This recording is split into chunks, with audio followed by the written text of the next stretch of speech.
Hello everyone, and welcome back to the talk show hosts, The Unexplained. So our next speaker is quite an easy one for me to introduce because it's me. So today I want to talk to you guys. I'm Kev Kerr, by the way. I'm the lead paranormal investigator and researcher for Paralysis. So I'm more of a skeptical, open-minded investigator. I look at things with a bit of a rational mindset, as well as looking into the actual things with ghosts and all different things that happen. So today I'm going to do the causes of the common haunting.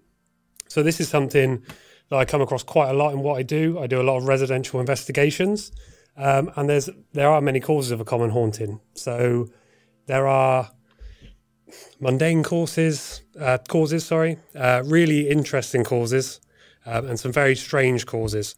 I put together all of this really to explain my experience as an investigator over the years and to hopefully teach that maybe the paranormal is just quite normal. These causes I'm going to talk about are not just causes on their own. They usually work together. So once you do get a haunting, it's not just this cause and that's it. They usually work together to create what we call a haunting. So firstly, I want to talk about something that is important to all of this. It's a foundation mostly, and that one is paranormal belief. So unfortunately, there are no real official up-to-date statistics about paranormal belief, especially in the UK.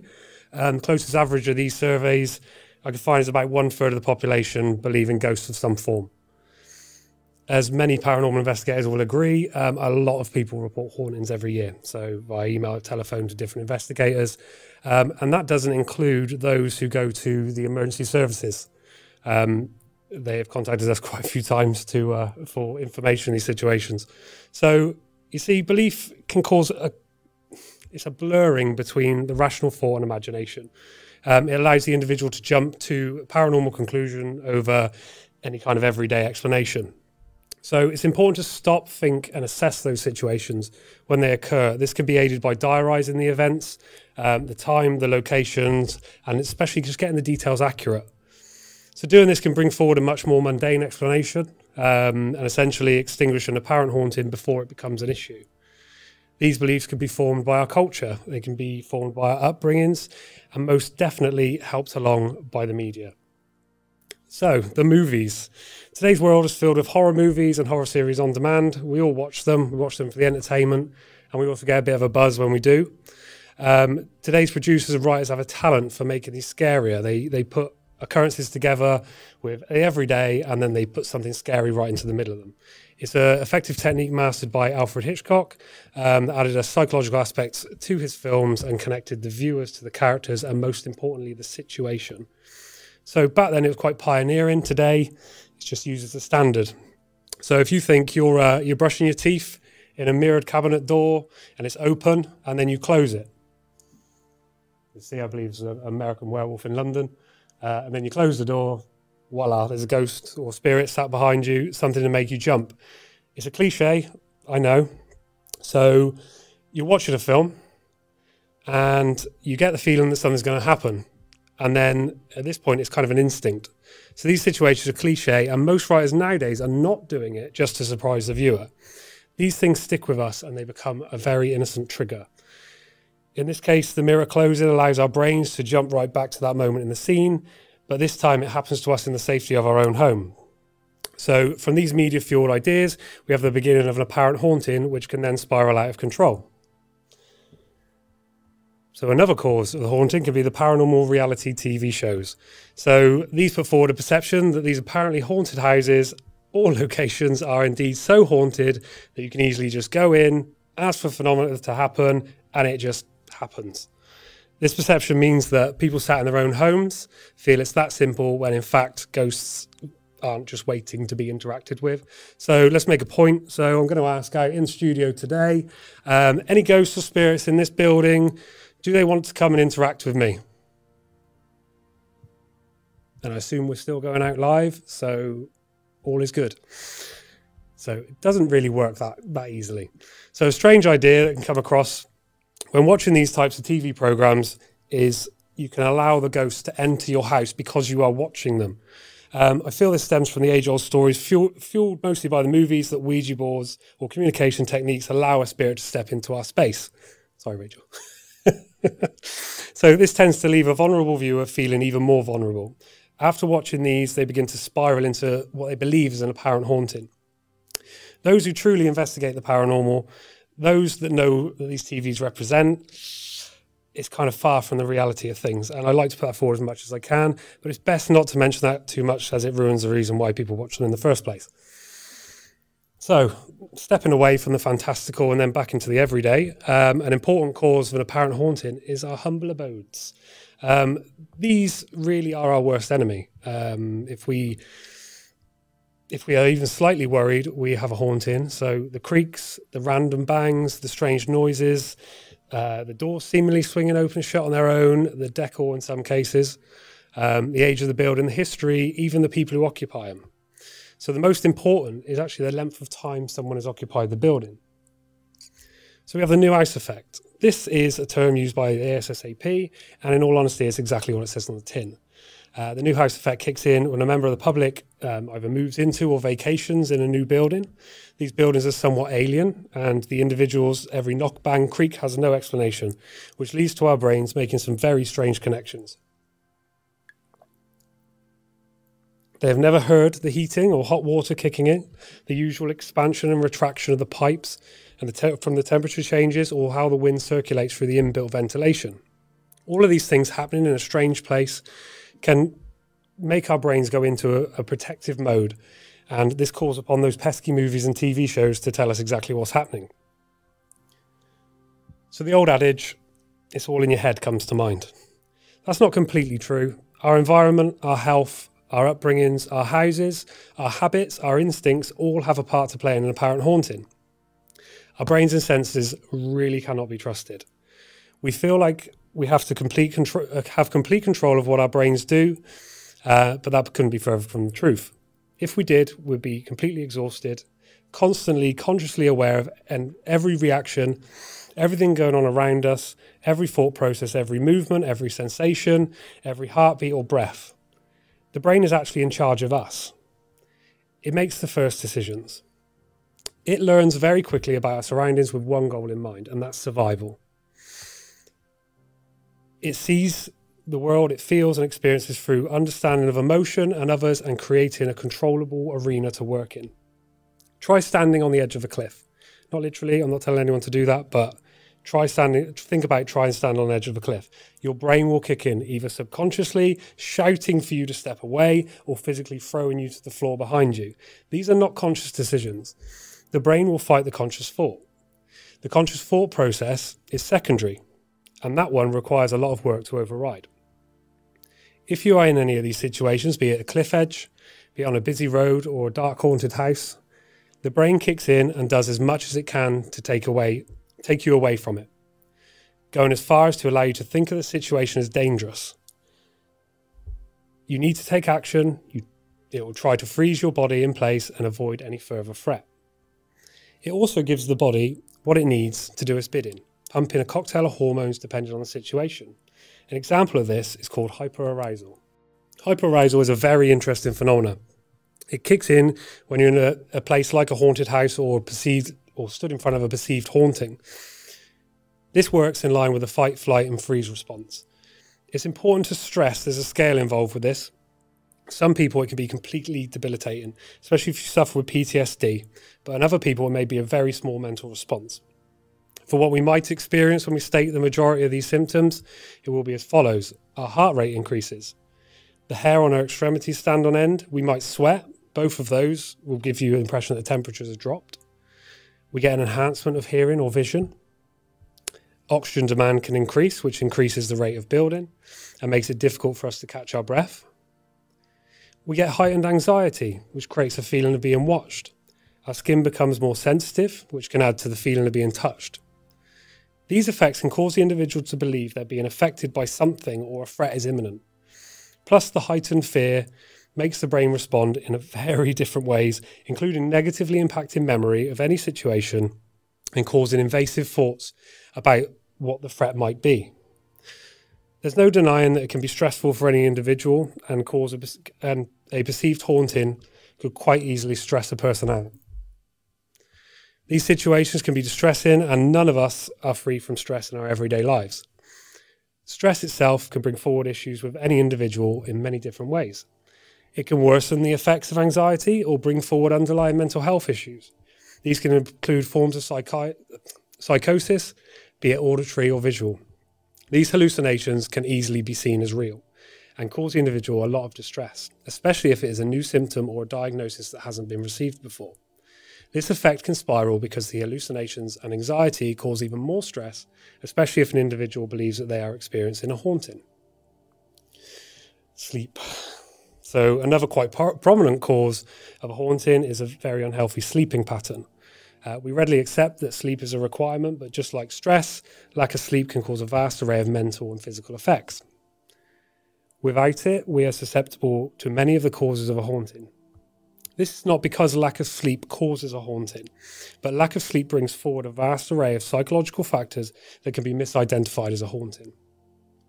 Exhaustion is not a good place to be.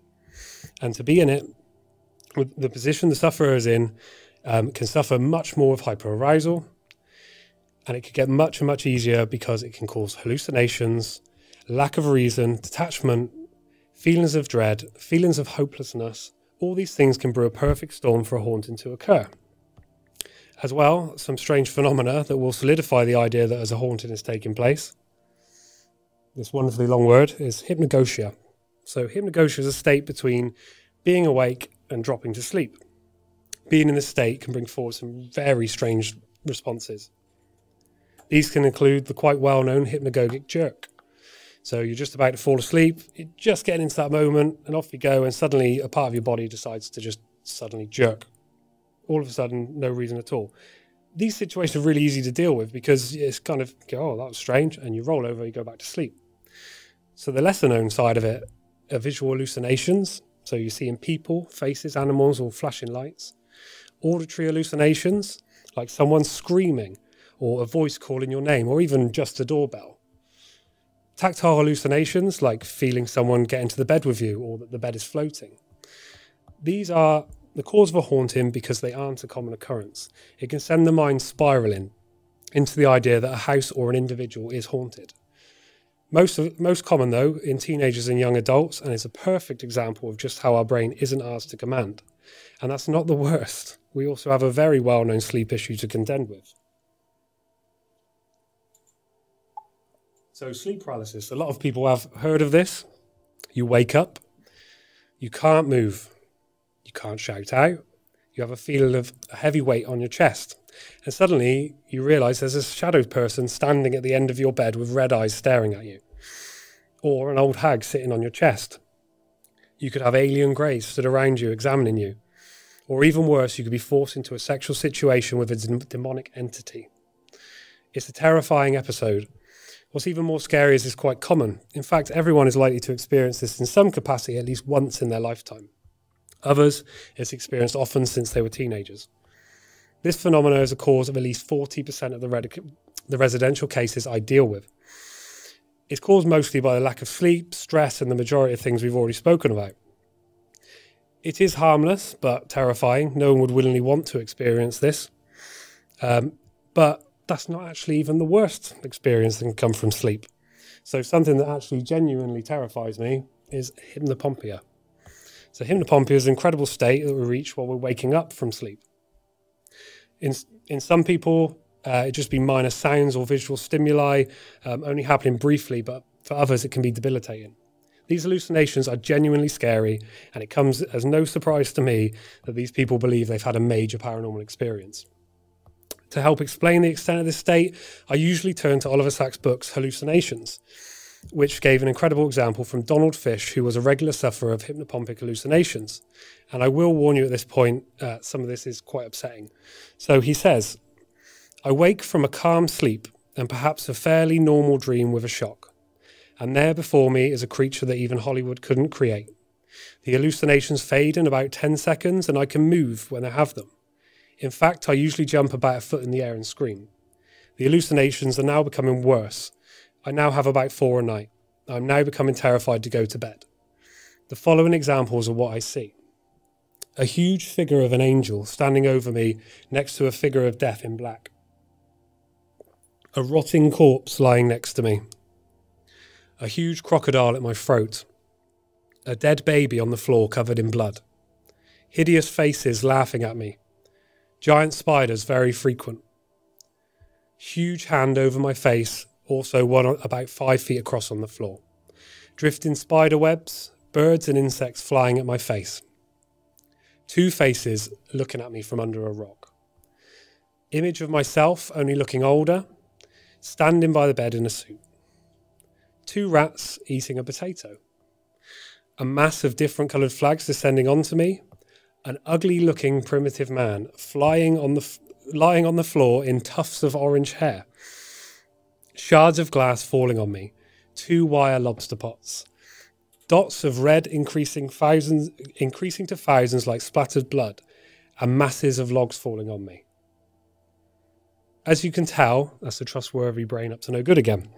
You can see the variation and randomness in these hallucinations. The brain is a creative organ, but imperfect at best, with no fear of terrifying you if it needs to. I hope by now it's not surprising someone might be on the phone to the emergency services, the local media, or even a priest if this is happening to them. So, stepping away from how the brain isn't always your friend.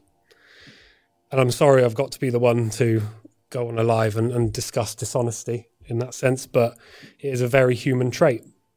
We have to face that difficult truth. Some people lie about these situations. It's important to be able to decipher when it comes to a haunting. Individuals like to claim they have a haunting for the attention or sympathy it brings, the notoriety, or even the financial gain. The general public can be easy to manipulate and easy to misinform. This is due to the majority of interest coming from the need for it to be real.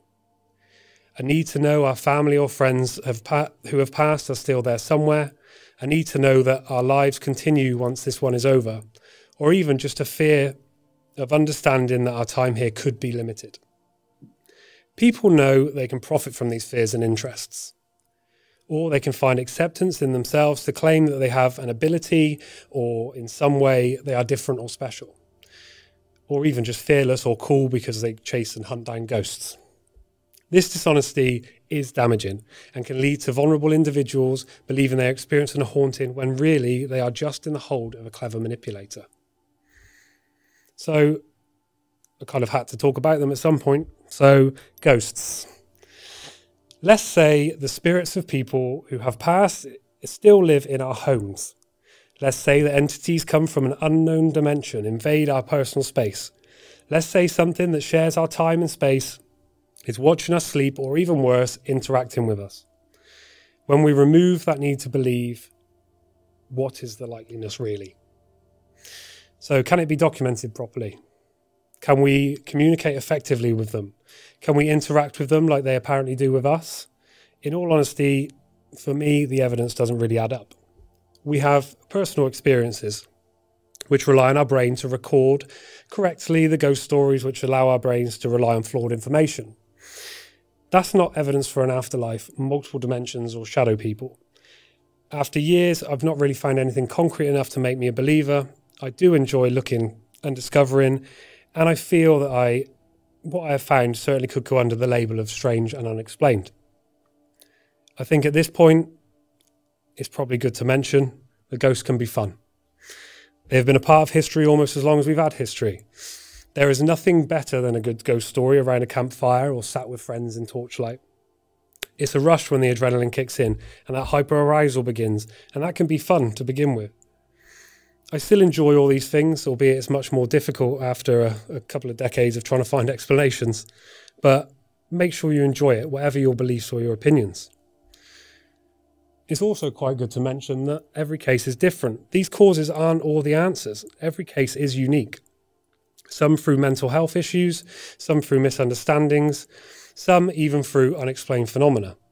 We don't know everything, and honestly, maybe we never will. Above all, we should always do the best for the person negatively affected by these situations, and not what is best for us, our wallet, or our ego.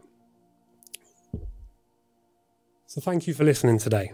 If you have any more questions from this talk, or you're interested in learning some more, you can look me up on Kev Kerr, Paranormal Investigator on Facebook, or you can visit www.pararationalize.org. As it says on my profile, I am an open-minded investigator, and I pride myself on being approachable. So questions, opinions, healthy debate are always welcome. Thank you.